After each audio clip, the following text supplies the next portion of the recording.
প্রিয় দর্শক, ঐক্য.com.bd সংবাদপত্রে বাংলাদেশ অনুষ্ঠান থেকে আমি রেজানুর রহমান আপনাদেরকে স্বাগত জানাচ্ছি। বিভিন্ন জাতীয় দৈনিকে প্রকাশিত খবরের বিশ্লেষণ নিয়ে আমাদের আজকের এই অনুষ্ঠানে অতিথি হিসেবে উপস্থিত আছেন ঢাকা সাংবাদিক ইউনিয়নের সাবেক সভাপতি বিশিষ্ট সাংবাদিক কুদ্দুস আফরাদ। ভালো আছেন তো? জি, ভালো আছি। শুভেচ্ছা আপনাকে। হলুদ পাঞ্জাবি, খুব সুন্দর। পত্রপত্রিকায় প্রকাশিত কয়েকটা শিরোনাম আমি আপনাকে পড়ে শোনাই, তারপর আমরা আলোচনায় যেতে চাই। প্রথম আলো শিরোনাম, ঢাকায় নিঃশ্বাস নিলেও বিপদ। 4 কিলোমিটার হেঁটে নীরব প্রতিবাদ বিএনপির মরণযাত্রা শুরু কাদের বলেছেন, সুধার বাড়াচ্ছে ডলার সংকট। সমকালের শিরোনাম, খিলাফি ঋণের আসল চিত্র আড়ালে, রাজশাহীতে শেখ হাসিনার জনসভা আজ। 14 দলে অসন্তোষ, ক্ষোভ, অস্বস্তি। পদত্যাগ করুন, পালানোর পথ খুঁজে পাবেন না মির্জা ফখরুল। আওয়ামী লীগ পালানোর দল নয়, পালাবে না ওবায়দুল কাদের। ইত্তেফাকের শিরোনাম, পদযাত্রা দিয়েই সরকারকে বিদায় করব ফখরুল বলেছেন। বিএনপির মরণযাত্রা শুরু হয়েছে কাদের বলেছেন। বিচার বিক্রি করলে কঠোর ব্যবস্থা, প্রধান বিচারপতি। রাজশাহীতে প্রধানমন্ত্রীর জনসভা আজ। কালের কণ্ঠের শিরোনাম, খেলাধুলায় জলবায়ুর প্রভাব, ধুঁকছে ক্রিকেট বিশ্ব।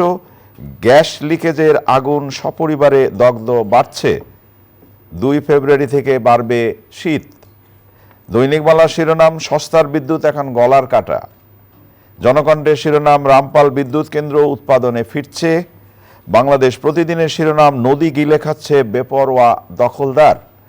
বাংলাদেশ প্রতিদিনের শিরোনাম, এক জেলাতেই এত ঋণ খেলাপি, ধানের মৌসুমে বাড়ছে চালের দাম। মানবজমিনের শিরোনাম, 7 দিন ধরে নিখোঁজ আইনজীবী, ছবিতে দেখা গেল থানায়, পুলিশ বলছে জানি না। পদযাত্রা নয়, এটা বিএনপির মরণযাত্রা কাদের বলেছেন। পদত্যাগ করুন, না হলে ভারাক্রান্তভাবে চলে যেতে হবে মির্জা ফখরুল বলেছেন। কালবেলা শিরোনাম, স্মার্ট বাংলাদেশ নিয়ে রাজশাহীতে রূপকল্পের কথা বলবেন মাননীয় প্রধানমন্ত্রী। আমাদের সময় শিরোনাম, ব্যাংকের প্রশ্ন ফাঁসে বুয়েট শিক্ষক, 47 কোটি টাকার লেনদেনে 66 ব্যাংক অ্যাকাউন্টে। খুবই গুরুত্বপূর্ণ সংবাদ, আমরা হয়তো এটা নিয়ে আলাপ করব, কিন্তু তার আগে কুদ্দুস আফরাদ, আমার মনে হয় যে একটি শিরোনাম আপনাকে নিশ্চয়ই আকর্ষণ করেছে, যে প্রথম আলোর ঢাকায় নিঃশ্বাস নিলেও বিপদ, এবং আরেকটি পত্রিকা কালের কণ্ঠ, সেখানেও আরেকটি রিপোর্ট আছে, খেলাধুলায় জলবায়ুর প্রভাব, ধুঁকছে পুরো ক্রিকেট বিশ্ব। তা ঢাকার কথাই যদি আলোচনা করি, বায়ু দূষণের কারণে ঢাকার অধিবাসীদের গড় আয়ু কমে যাচ্ছে 7 থেকে 8 বছর। ঢাকায় জানুয়ারির প্রথম 24 দিনে 23 দিন বিপজ্জনক ছিল বায়ুর মান, এবং বাংলাদেশে প্রতি বছর বায়ু দূষণে প্রায় 88,000 মানুষ মারা যাচ্ছে। করণীয় কি? প্রতি বছর প্রায় লাখের কাছে। বিষয়টা খুবই উদ্বেগজনক। আমরা তো ঢাকায় বাস করি না, আপনি খালি চিন্তা করেন, বলা হচ্ছে যে বায়ু দূষণের কারণে ঢাকার অধিবাসীদের গড় আয়ু কমে যাচ্ছে 7 থেকে 8 বছর। আমরা ঢাকায় বাস করি, এবং প্রথমত হচ্ছে একটা আবর্জনার শহর। এমনি আমাদের ঘর বাড়ির আবর্জনা যেভাবে ছড়িয়ে ছিটিয়ে ফেলা হয়, সেটা সংগ্রহ করে একটা ডাস্ট, যেসব জায়গায় ডাস্ট করা হয় ওই জায়গায় অনেক সময় পৌঁছে না, এই এক। আর দ্বিতীয়ত হচ্ছে যে উন্নয়নের নামে খোরাখুরি পুরো বছর, পুরো 365 দিনের 300 দিন হয়তো, বিশেষ করে শীতকালে। হ্যাঁ, আগে এটা জানুয়ারির পরে শুরু হতো, এখন আগে শুরু হয়। বাজেটও সেই জন্য, কারণ বর্ষাকালে খোরাখুরিটা করলে মাত্রাটা আরও বেড়ে যায়, ক্ষতির মাত্রা। কিন্তু শীতকালে করলে যে ক্ষতিটা হয় সেটা হচ্ছে ধুলোবলি ছড়াতে থাকে। এটা পারা যায়, এটা কিন্তু নিবারণ করার জন্য যেসব এরিয়া কাজ করবে, সেসব এরিয়া যদি কম বেশি পানি ছিটানোর ব্যবস্থা করা যায়, রাইট। কিন্তু আমরা শহরের প্রধান কয়েকটা সড়কে এই শীতকালের শুষ্ক মৌসুমে আমরা পানি ছিটাতে দেখি, এক বেলা বা দুবেলা। এটা প্রধান নামে মাত্র কয়েকটা দেখানোর জন্য আর কি, আর বাকি শহরটাই থাকে এর বাইরে। মূলত এমনিতেই এই সিজনে ধুলোবালি বেশি থাকে, তার মধ্যে যখন খোরাখুরি হয় সেটা সহনীয় মাত্রার শেষ পর্যায়ে। ঢাকার আকাশ কিন্তু সমস্ত দিনে দেখা যায় না, কুয়াশার জন্য না, ধুলোবালির জন্য। তো এই যে বললেন যে 7-8 বছর গড় আয়ু কমে যাচ্ছে, 88,000 মানুষ মারা যাচ্ছে, পত্রিকার রিপোর্ট। এইটাতে যদি আমাদের টনক না নড়ে, এইটা তো আর নাগরিকদের এখানে কোনো কিছু করার নেই। নাগরিক সচেতনতারও খুব বেশি এখানে পুরো বিষয়টার দায় গভর্নমেন্টের উন্নয়ন, গভর্নমেন্টের খোরাখুরি, গভর্নমেন্টের এবং খোরাখুরি বলতে গেলে যে রাস্তাটা এর আগেও আপনার এই অনুষ্ঠানে একাধিকবার বলেছি, একটা রাস্তা কার্পেটিং হওয়ার 1 মাস থেকে 2 মাসের মধ্যে নিশ্চিত থাকতে হবে ঢাকায় ওটা খোরাখুরি হবে। আরেকজন এসে ঘুরবে, হ্যাঁ খুঁড়বে কার্পেটিং করার পরে, আবার কার্পেটিং করা হবে, এটা 3 মাস ভোগান্তিতে রেখে মানুষ কার্পেটিং করা হবে, তার 2 মাসের মাথায় করবে। তো এই যে ভুল সিদ্ধান্ত থেকে আমরা কবে সরে আসব, কিভাবে আসব? আমাদের নিকটবর্তী যদি শহর বলি কলকাতা, আমাদের এখান দিয়ে যদি নিকটবর্তী শহর বলি গুয়াহাটি, ত্রিপুরা, ওইখানে উন্নয়ন হচ্ছে। যদি সাম্প্রতিককালে ত্রিপুরায় বা আপনার কলকাতায় যান দেখবেন। কিন্তু আপনাকে আমি একটু জাস্ট শুধু আপনি তো উন্নত কলকাতা দেশে গেলেন, যাবো আপনি না। তো কলকাতা গেলেন, আপনি আজকে মাননীয় প্রধানমন্ত্রী রাজশাহীতে যাচ্ছেন, আপনি রাজশাহীর আলোচনাটাই করেন না। রাজশাহী তো অন্যরকম শহর হিসেবে অন্যরকম শহর। এই তো একটা প্রি প্ল্যানলি যদি কাজ করা যায়। চট্টগ্রামে মেয়র মহিউদ্দিন সাহেব যখন প্রথমবার মেয়র হন, তখন চট্টগ্রাম সিটিটাকে একটা সবুজ সিটি হিসাবে উনি গড়ে তুলেছেন। মানে এইটা হলো আপনার অ্যাম্বিশন, এবং অ্যাম্বিশনটাকে মানে রাস্তাঘাট চূড়ান্ত করা। পরিষ্কার রেখেছেন, রাস্তাঘাট কোনখানে খোরাখুরি হবে না হবে, মহিউদ্দিন সাহেবের ক্ষমতা থাক না থাক, তার সিটি কর্পোরেশনে সে রাজনৈতিকভাবে এটা বাধা দিয়ে ওই খোরাখুরিতে উনি সমর্থন দিতেন না, ইচ্ছা করলে ও আসা পারতো না। অর্থাৎ আমাদের এখানে একটা হচ্ছে রাজনৈতিক নেতৃত্বের, মানে সিটি শহরের রাজনৈতিক নেতৃত্বের এই জায়গাটা অভাব আছে। আমরা এই জন্যই কিন্তু আমরা ঢাকাকে 2 ভাগ করলাম, যাতে আমাদের এই বিষয়গুলো আমরা দেখতে পারি। আগে একজন মেয়র ছিলেন, এখন কিন্তু আমাদের 2জন মেয়র অপেক্ষাকৃত, এবং 2 মেয়র হওয়ার পরে কিছু কিছু কাজে তারা ভালো করেছে, আবার অনেক কাজ তারা পিছনে পড়ে গেছে। এখানে যেটা হয়ে গেছে, আমলার 2 মেয়র হয়ে যাওয়ার পর ঢাকা সিটিতে আমলার খবরদারিত্ব বেড়ে গেছে। মেয়রের যে রাজনৈতিক ক্ষমতা ছিল সেটা সংকুচিত হয়ে গেছে। আরও বিষয় হচ্ছে, মূলত আমরা আমাদের এই প্যাটার্নে, আমাদের যে জাতীয় প্যাটার্ন, এই প্যাটার্নে অনেক সময় শিক্ষা দীক্ষা কম লোক অনেক বেশি দেশ ভালো করে, অনেক বেশি ডিটারমাইন্ড হয়, অনেক বেশি তার নির্দেশনা বাস্তবায়ন করতে পারে, অনেক সময় অনেক শিক্ষা দীক্ষা হয় না। তো আমাদের এগুলো মাথায় রাখতে হবে। আমরা খুব শুটেড বুটেড হলে চলবে না, কিছু কিছু কাজ নর্দমায় পর্যন্ত নেমে যেতে হবে। যেটা রাজশাহী, আবারও বলি রাজশাহীতে যেটা প্রমাণ, রাজশাহীর 1 মেয়র লিটন এর আগের মাত্রায় কিন্তু ছিলেন। আমরা রাজশাহী নিয়ে আলোচনা করব, কিন্তু তার আগে আমরা একটু রাজনীতি আসতে চাই।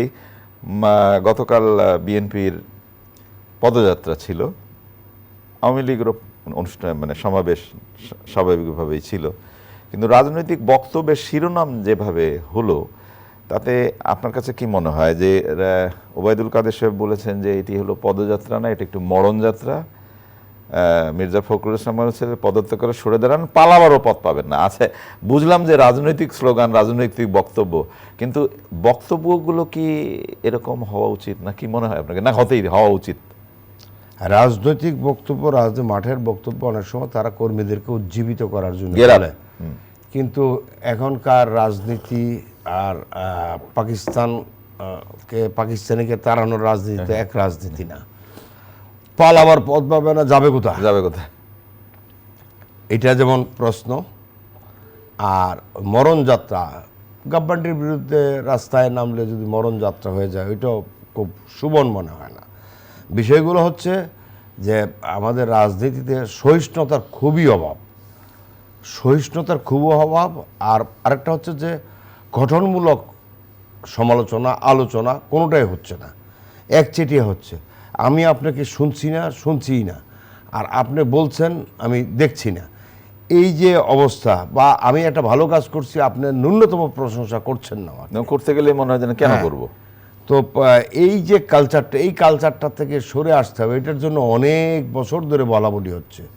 এই গভর্নমেন্ট ধরেন গত টানা 14.5 বছর পাওয়ারে, এর আগেও আর 1 মেয়াদ ছিল, তাদের এমন একটি কাজেরও প্রশংসা করে নেই। এবং খুব ভালো ভালো কাজ যেগুলো আছে, ধরেন পদ্মা সেতু করেছে, মেট্রো রেল চালু করছে, তো প্রশংসা তো না, উল্টা আরও বলা হচ্ছিল যে এইগুলো হচ্ছে বিএনপি শুরু করছে, বিএনপি ভিত্তিপ্রস্তর করছে, বিএনপি চালু করছে, মানে কৃতিত্ব নেওয়ার থ্যাঙ্কস দিয়ে ক্রিটিসাইজও করা যায়। কারণ ভুলভ্রান্তি থাকে, কাজ করলেই ভুলভ্রান্তি হয়, এটা যিনি কাজ করা তিনিও বুঝেন। তো আমরা থ্যাঙ্কস দিয়ে কখনো কাউকে সমালোচনা করি না। আবার একইভাবে অপোজিশনের অনেক মানে বক্তব্য আছে আমলে নেওয়ার মতো, সেগুলোকে আমরা আমলে নেই না। এতে যেটা হয়, রাজনীতিতে যে ভারসাম্যটা থাকে, ভারসাম্যটা নষ্ট হয়ে যায়। যে ভারসাম্যটা পূরণের যোগ্য না। আমাদের এখানে এখনও খেয়াল করেন, আমরা 50 বছর দেশের বয়স পেরিয়ে গেছে। একটা দেশ জন্ম হওয়ার পর আমরা নিজেরা চলছে এবং আমরা অনেক দূর এগিয়ে গেছি। এটা নিঃসন্দেহে বলা যায়। আমাদের অর্থনৈতিক, সামাজিক এবং অন্যান্য ক্ষেত্রে আমাদের ভিত্তি এখন অনেক মজবুত। আমাদের বলা হচ্ছে এইটা নাই, ওইটা নাই, লুপাট হচ্ছে, এই হচ্ছে, তারপরে কিন্তু আপনি দেখবেন, খেয়াল করবেন, যে কোনো বন্দে কক্সবাজারে যারা যাচ্ছে তার সংখ্যা প্রতিদিন নাকি 2-3 লাখ। হ্যাঁ, আমরা যদি শিল্পকলা বা বাইরের বা রপ্তানি মেলা, যে মেলাগুলোতে মানুষের আধিক্য দেখি, তখন মানে দেশে কোনো সংকট, অর্থনৈতিক কোনো দুরবস্থা মনেই হয় না। আমাদের বিয়ে টিয়ে নানান সামাজিক অনুষ্ঠান যখন দেখি মনে হয় না। এটা যেমন সত্য, একইভাবে এটাও সত্য, আমাদের কিছু কিছু জিনিস আমাদের আরও সাশ্রয়ী, ব্যয় সাশ্রয়ী, সংকট মোকাবেলায় আরও কিছু পদক্ষেপ আমাদের দরকার আছে। আমরা একেবারে অনুষ্ঠানের শেষের দিকে আর রাজশাহীর কথা বলছিলাম আমি। রাজশাহীতে প্রধানমন্ত্রী যা যাচ্ছেন এবং একটি পত্রিকায় দেখলাম যে কৃষি বিশ্ববিদ্যালয়ের অর্থনৈতিক অঞ্চলের কথা তোলা হবে হয়তো, আর স্মার্ট বাংলাদেশের রূপকল্প আজকে মাননীয় প্রধানমন্ত্রী তুলে দেবেন, আরেকটি পত্রিকার শিরোনাম। আর রাজশাহীর মানে আমার খুব অতি সম্প্রতি রাজশাহী যাওয়া হয়নি, কিন্তু ছবিতে রাজশাহী থেকে যেভাবে দেখছি তাতে তো মনে হলো আমার শহর, সব শহরগুলো যদি রাজশাহী হয় তাহলে তো ভালোই হবে। ভিডিও ফুটেজে যারা রাজশাহীকে দেখছে, যদি মিউট করে অর্থাৎ সাউন্ড বন্ধ করে রাজশাহীকে দেখা হয়, তাহলে মনে হবে না এটা বাংলাদেশের কোনো শহর, আচ্ছা, মনে হবে এটা বাইরের কোনো দেশের শহর। এতটাই সৌন্দর্য হয়েছে। এবং ওইখানকার লিটন সাহেবকে আমরা ধন্যবাদ দেই। একই সঙ্গে লিটন সাহেবের মতো অন্যান্য সিটিগুলো যাতে গড়ে তোলা হয়, একক চেষ্টা সরকারের সাপোর্টে গড়ে তোলে, সেই দিকে আমাদের মেয়রদেরকে আমি মনে করব যে দৃষ্টি দেওয়া দরকার। রাজশাহীর আসলে হচ্ছে পরিকল্পনার ভিতরে সব কিছু করা যায় চেষ্টা করলে। রাস্তাঘাট প্রশস্ত করলেই সেটা না, প্রশস্ত করার পর সেটা মেনটেনেন্স করতে হয়। আমাদের এখানে ফুটপাথ আছে, রাস্তাঘাট আছে, ভাঙচুর হচ্ছে, সব ঠিক আছে। মেনটেনেন্স এবং তার তদারকিটা যদি ঠিক থাকতো তাহলেও কষ্ট হতো না। আমি আবারও বলছি, অনেক সরু পথও যদি মেনটেনেন্সটা ঠিকভাবে থাকে, সড়ক ব্যবস্থাপনাটা ঠিক থাকে, তাহলে এখানে কোনো জ্যাম হয় না। আমাদের এখানে আমরা ম্যান পাওয়ারের কথা বলি কথায় কথায়, কিন্তু আদৌ ম্যান পাওয়ার বড় সমস্যা না। সমস্যা হচ্ছে আমাদের যারা তদারকি করে, তারা যেইটুক কাজ করার দায়িত্ব সেইটুকুন কাজ যাতে তারা করে। অর্থাৎ আমি গভর্নমেন্ট এমপ্লয়ের কথা বলছি, তারা খালি বলে যে আমার লোগো ওয়েলকাম, কিন্তু এই মাথার থেকে এটা সরিয়ে দিলে যেটা আছে যা আছে তাই করেন।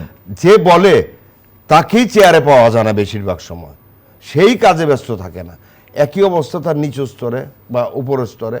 আমরা ওই জায়গাটা আর একটু বেশি চাই। আর লোকবল কম হলে সে একটু বেশি সার্ভিস দিবে, দোষ আছে কি? গভর্নমেন্টে তো আবার ওভার টাইমের ব্যবস্থা আছে। কথার কথা বলছি, আমাদের এখানে ফাঁকি ঝুঁকির একটা সিস্টেম আছে। আরেকটা হচ্ছে এদেরকে প্রতিরোধ বা প্রতিকার বা প্রতিবিধান বা অন্যায় করলে শাস্তির আওতায় আমাদের এখানে এই কালচারটা চলে গেছে। শাস্তির আওতায় নেওয়া হচ্ছে না। এটা ব্যাংক লুট বলেন, অন্যান্য লুট বলেন, যাই বলেন, আমাদের এখানে এখন লুটকারীর বলেন, অপরাধীর বলেন, বেআইনি কাজের বলেন, কোনো শাস্তি হচ্ছে না। অনেক অনেক ধন্যবাদ। আরেকটি শিরোনাম ছিল নদী গিলে খাচ্ছে বেপরোয়া দখলদার, আলোচনা করা গেল না, কিন্তু এই শিরোনামটি পড়ে আমি অনুষ্ঠানটা শেষ করতে চাই। প্রিয় দর্শক, নদী গিলে খাচ্ছে বেপরোয়া দখলদার, কি মারাত্মক শিরোনাম। ভালো থাকবেন। আগামীকাল নিশ্চয়ই এই সময় আবার কথা হবে। খোদা হাফেজ।